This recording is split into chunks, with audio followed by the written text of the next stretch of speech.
you've got two very different topics there. What the Iranians are trying to do to shape the situation, what the Americans are trying to do. So first, Iran. Iran has no tools here. Hamas, they are always considered a disposable asset, and now it's been disposed of. So, they're done there. Hezbollah, they consider more of a long-term partner because they're Shia. Hamas is Sunni and Muslim, and so the Iranians have always publicly considered them apostates and worthy of destruction. Hezbollah is a little bit different because of the religious affiliation, but Hezbollah doesn't have the capacity to really put too much pressure on Israel. They can launch a lot of rockets, and I don't mean to suggest that's nothing, but they're not capable of a ground operation in a way that would really threaten northern Israel. In addition, they are a member of the government in Lebanon, and so they have other coalition partners that will act to restrain them if they decide they want to get too uppity, because Lebanon's a very fragile place, and the Israelis, in their current mood, would have no problem of sending some assassins in and just killing the entire government and turning Lebanon into a chaos-filled cesspool, which would not help Hezbollah at all, and Hezbollah knows that. So I find it unlikely that we'll see anything significant from that front. The Iranians do have assets on the ground in Syria as part of the civil war, but they're nowhere near the border zone. And the border zone also has a buffer zone populated by Druze who don't like the Iranian assets, and then you got the Golan, which is empty. So the capacity of Iranian assets in Syria are really a non-factor, and that's everything. So unless they want to lob some missiles, which everyone will notice and everyone will have an opinion on when you lob missiles over some countries to hit another country, which will achieve the opposite of anything Iran would like, I'm not too worried. If Iran is going to do something, they're going to do it against perceived American interests, not a perceived Israeli interest, because the Israeli interests are just out of reach. But honestly, now that the United States has pulled out of everywhere in the Middle East, I'm not sure where that would be anymore. And it certainly wouldn't be linked to Israel. So Iran is going to Iran, and we should expect more of that. But it honestly is not linked to Gaza. If they decide to do that, it'll be a broader conflict, which will have broader consequences for them. And they know that. Okay, United States. If you are going to get involved with Hezbollah in southern Lebanon, an aircraft carrier battle group is the absolute worst tool for the job. You want ground forces, and aircraft battle groups don't have ground forces. Now, we do have the MEUs, and I think one is on its way to the area. They do house 3,000 to 5,000 Marines, and you could theoretically do an amphibious landing with them, but 3,000 to 5,000 Marines is not enough to patrol southern Lebanon on the border. And we have never, never, never put boots on the ground in Israel. This is an Israeli show. We will provide intelligence and to a degree equipment.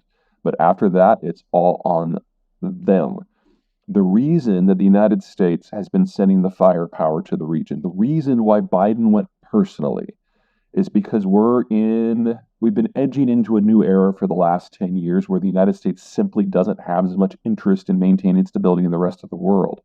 But by putting Biden's feet on Israeli soil on the eve of a massive ground invasion that everyone thinks is going to be a humanitarian disaster, Biden is making it very clear that if you want any sort of meaningful relationship with the United States, Israel has to be a country that you get along with. And this was a message for the Saudis as much as anyone else. And I think that message was received loud and clear. What they do with it is, of course, up to their own politics. But you can't. Part of what made the Cold War alliance work is that the United States just sucked up all the details. We accepted product from everyone, kept our markets open to keep their economies going, and it was all about the Soviets. And so we were willing to partner with almost anyone if they had an anti-Soviet posture in their strategic policy. And that put us in bed with some very questionable characters up to including Mao Zedong himself. Now, we don't have one of those overarching strategic goals. And so if you want a partnership with the United States, it's not on your terms, it's on our terms. And that means there's certain countries that we've decided are part of our inner family. The United Kingdom, Australia, Singapore, Japan, now Israel. And you have to be okay with that. There's not going to be a lot of negotiating here because there aren't a lot of countries out there that we need. We patrolled the Persian Gulf for decades because the oil from that wasn't going to us, it was going to our allies that we needed to maintain the alliance against the Soviets. We don't care about that anymore. And that means everyone has to adjust their expectations and kind of tamp down their national egos. And I think the Biden trip was very, very successful at making that point. People forget that the Chinese and the Russians have long-standing border disputes, and the official Russian policy is to nuke China if they cross the border. People forget that the Russians and the Iranians have fought tooth and nail over the Caucasus, and the very existence of an independent Azerbaijan is one that Iran is pathologically opposed to. So they use one another, and they all, for various reasons, dislike the United States, of course. But that doesn't mean they're on the same side. And that's part of the weakness of that kind of tripartite relationship. As for the Iranians and the Chinese would sell the Iranians in a heartbeat if it meant a better relationship with Saudi Arabia, because it's just about the numbers for them. China is the world's largest importer of crude. Saudi Arabia is the world's largest exporter of crude. And Iran, on a good day, can only export about 1 million barrels a day. So, if you have to make a choice, that's an easy one for them. And no, there is not going to be a broader war. We've already gone through the immediate neighborhood. No one is interested or capable. As for a country like China, China can't deploy forces without assistance from the American Navy past Singapore. So the Chinese are a complete non-factor here, and the Russians are completely locked down in Ukraine. That doesn't mean there's no strategic movement. Obviously, there is. The Chinese siding so publicly with the Palestinians, for example, is going to really, really, really hurt them with Saudi Arabia in the long run. We're kind of seeing a breakdown in all things Chinese. The cult of personality has gotten in so deep that they're making horrific mistakes like this. And the Russians inciting so obviously and publicly with Hamas is something that's probably going to destroy the relationship with the Israelis over the long term, which is something that both sides have gone out of their way to maintain. The pathological nature of politics in Moscow and Beijing and its anti American feeling is forcing them to act almost like Bolivia, doing things that they think the Americans will hate no matter what it does to their own interests. And from my point of view, honestly, it's kind of entertaining. Most of the stabilization is from everyone rushing orders out of China for things that they think they might not be able to get in the future. So the growth, in my opinion, is real. Whether that number is real, of course, is a normal question about Chinese statistics. But I do think that this last quarter, they've actually have seen an uptick because everybody needs what they have.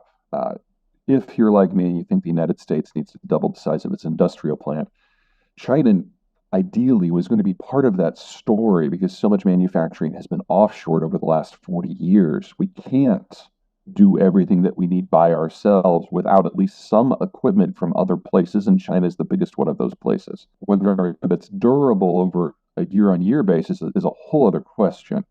But for now, I think it is real. The housing situation it has gotten so bad. So the newest news from the Shanghai Academy of Sciences, which are kind of the wise men in their system. Basically, if you imagine the Federal Reserve, if they weren't in charge of monetary policy and it was just their job to kind of comment on statistics and economics, that would be the Shanghai Academy. They're the wise men in the room. They're now saying that not only has the country overcounted their population by over 100 million people, with all the missing millions under age 40, making their demographics beyond atrocious.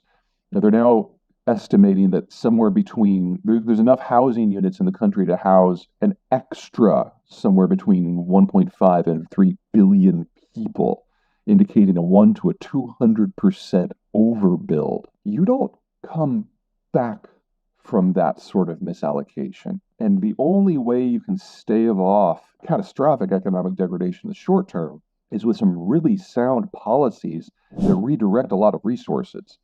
And Chairman Xi is so blind because he's destroyed all avenues of information transfer in the country, even within his own government, that I think we're going to be seeing a lot more drastic and mind-boggling breaks in the system, kind of like we have seen with foreign policy, like we've seen with the intelligence service, like we've seen with housing over the next several months. From my point of view, every day that China doesn't collapse is a gift because it gives the rest of us a chance to build for a post-China environment. But the Chinese just seem dead set on driving their system into a wall as quickly as possible. And I've gone from kind of this doomsayer, like, I'm going to outlive the Chinese system, which I still feel very confident of.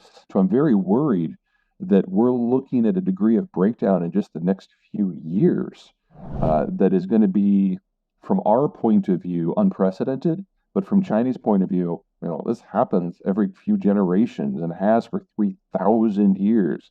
When the Chinese systems break, everything breaks, and usually because of an over centralization of power, like we were now very obviously seeing today.